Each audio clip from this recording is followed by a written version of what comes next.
Welcome back to another UFC fight prediction video. In this video, I'll be predicting the main card fights for UFC Fight Night on ESPN Plus, Till versus Masvidal. So without further ado, let's get to our first fight on the main card. So in our first fight on the main card, we have in the middleweight division, Jack Marshman versus John Phillips. This is basically a loser goes home fight, a loser gets cut fight. Two fighters riding 2-fight losing streaks. I think Jack Marshman is about 2-3 in the UFC, and John Phillips is 0-2 in the UFC. I think this fight is pretty much evenly matched up as far as what they present. Neither man have attempted takedowns in the UFC, I don't think, or have been successful securing takedowns in the UFC. Both men can strike pretty well. Both men present pretty much well-rounded skill sets.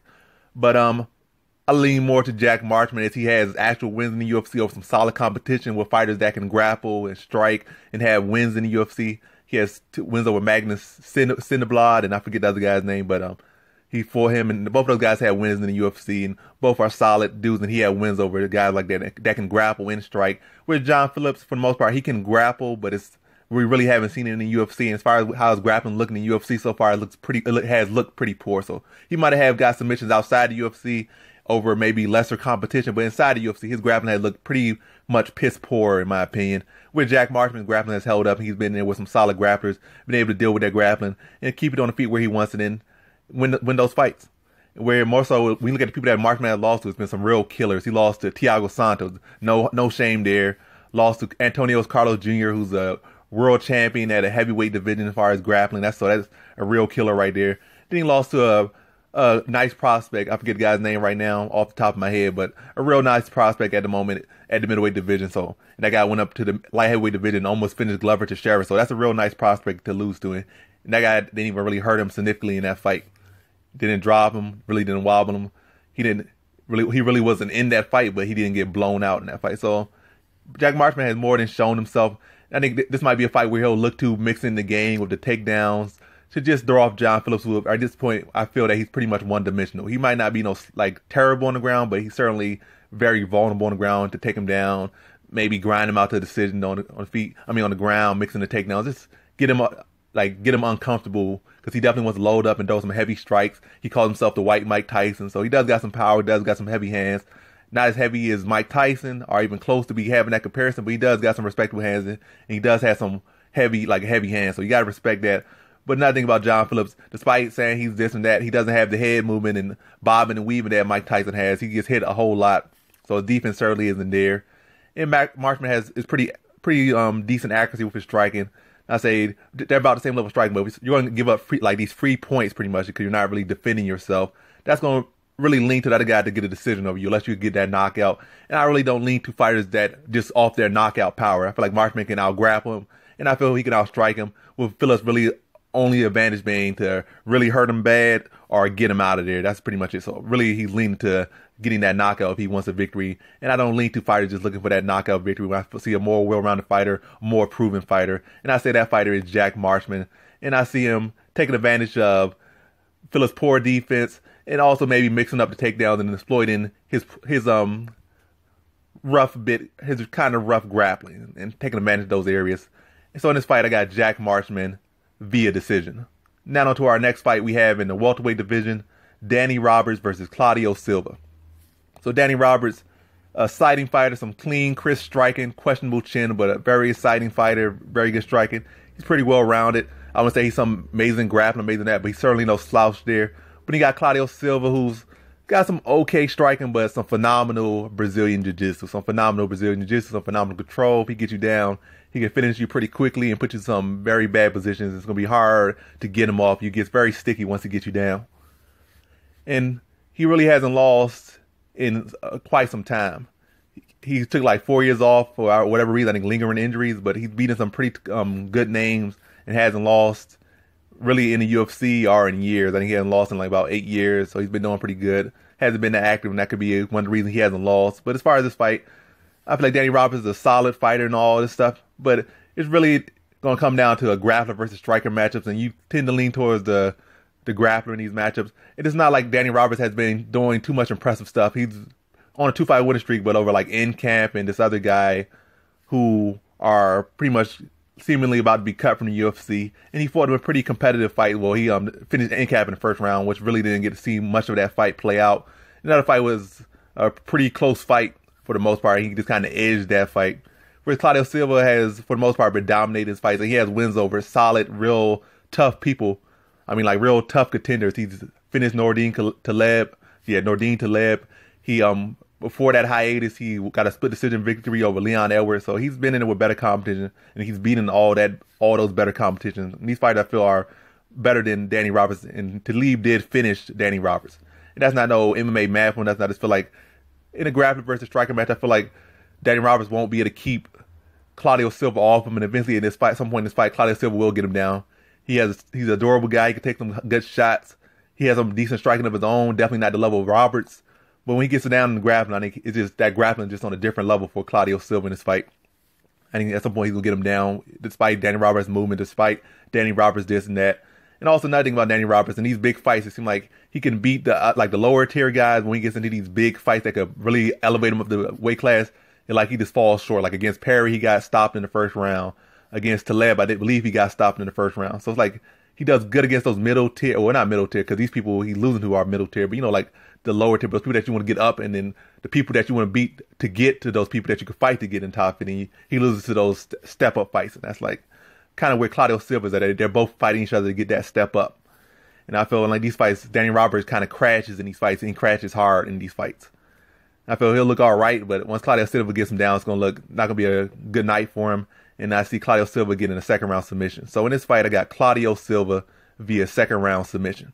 Now on to our next fight we have in the bantamweight division, Nathaniel Wood versus Jose Alberto Quinones. So Quinones, he's been looking pretty much, like not even pretty much, he's been looking much better than he did coming off the tough season. And you see that with a lot of these Latin American, or what's go, yeah, these Mexican and Latin American, or pretty much I'm going to say the people off that season, you're seeing a lot of them see rapid improvement. Like they start off, they're looking rough and like they don't really know what they're doing. Then all of a sudden they start going to the right gyms and getting the right nutrition. All of a sudden they look like completely different fighters than they were off the season.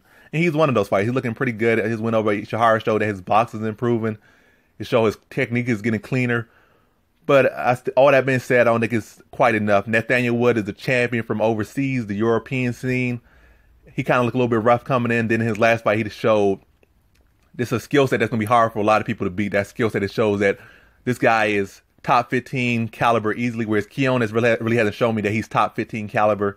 Nathaniel Wood showed me, in that fight, he showed that he can mix it up very well. And he has a game plan, and he could follow through on that game plan, and he could push a pace. And he also, before even showing that fight, what he showed up before that fight, like what he always shown in his career, is that he's a durable guy. He has the will of a fighter, and he can find ways to win. And that's what you really need at this level of the game. It might always be about being the best guy.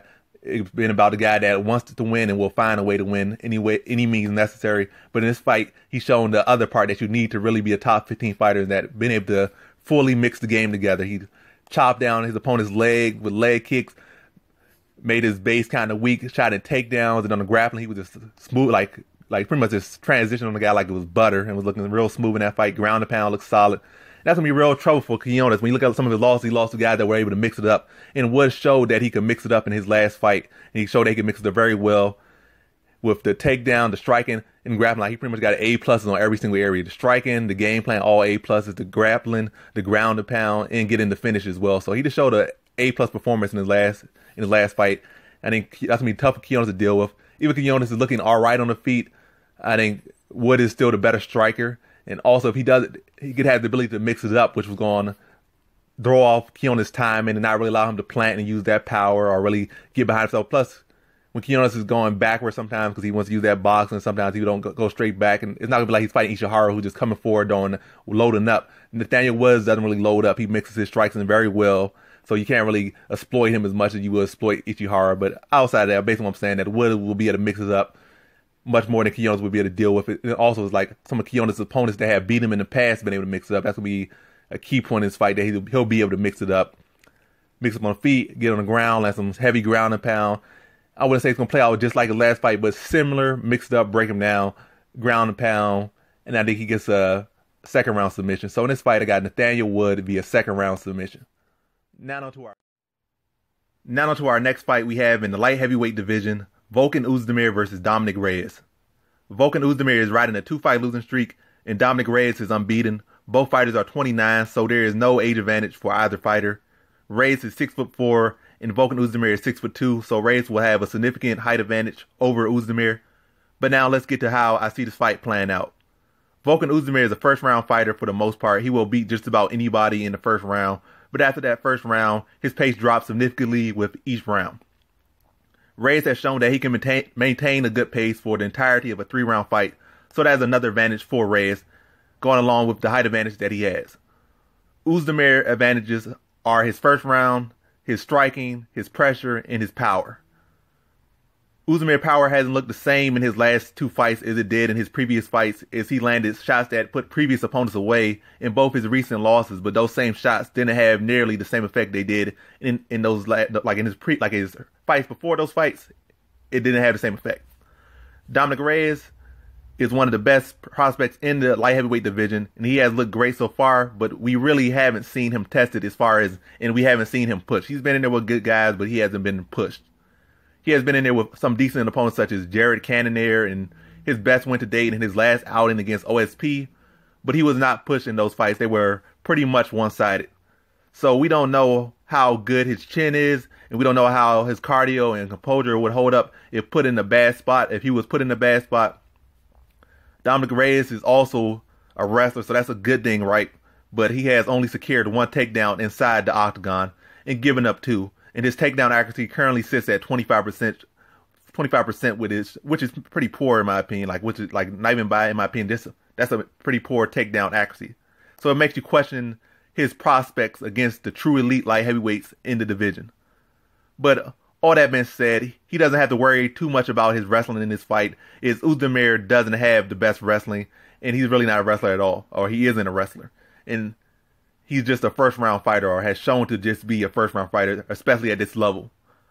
Volkan Oezdemir is a dangerous striker, and I see him, the majority of this fight, taking place on the feet, which is good for Oezdemir, but Reyes has shown that he can more than hold his own on the feet, so he can definitely take Oezdemir out of that first round, and he's shown the ability to threaten with his wrestling, which stifles the offensive striking of his opponents.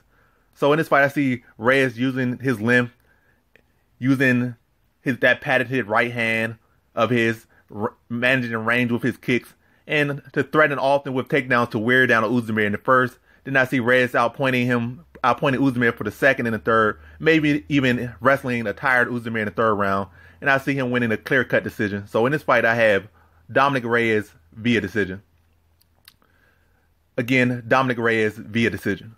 Now to our co-main event, we have in the welterweight division, Leon Edwards versus Gunnar Nelson. This fight might seem like a striker versus grappler matchup, but it's really not.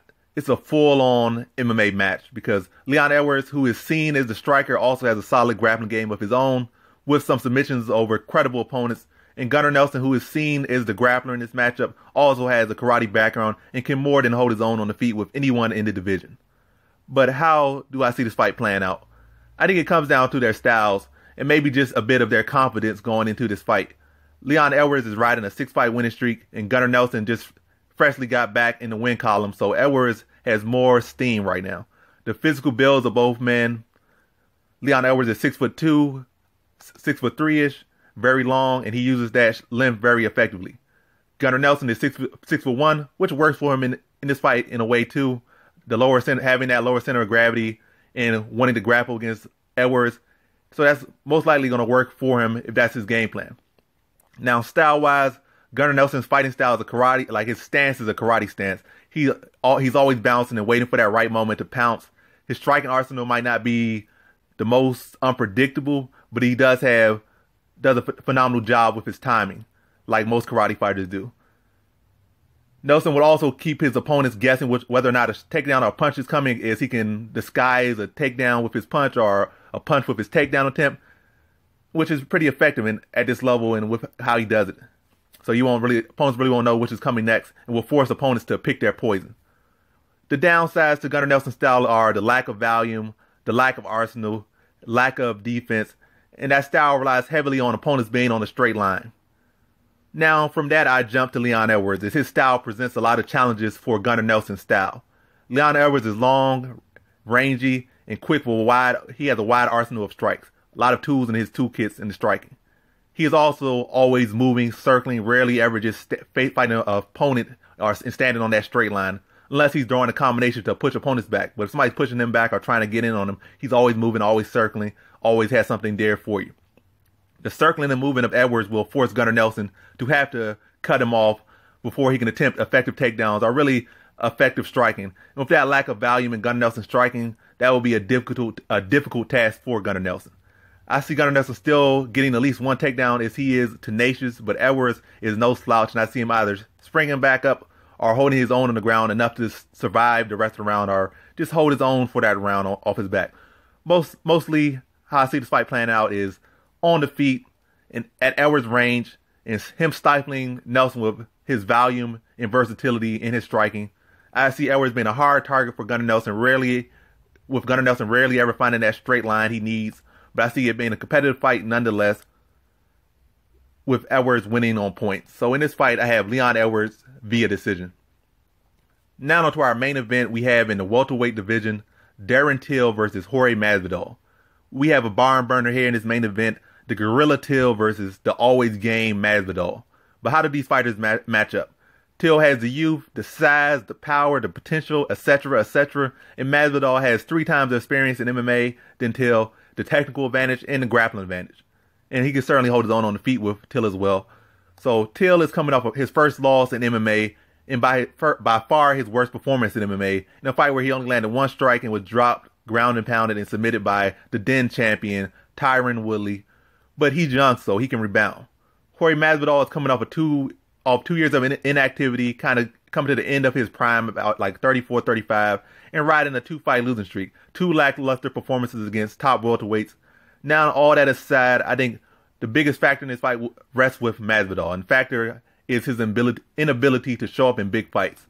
Masvidal has been fighting for over a decade and has fought in many different organizations, but has never won a major title. And in big fights, such as in his fights against Ben Henderson, Gilbert Melendez, Damian Maia, Stephen Wonderboy Thompson, he either didn't show up in those fights or he just didn't put in the extra work to get the wins in those fights.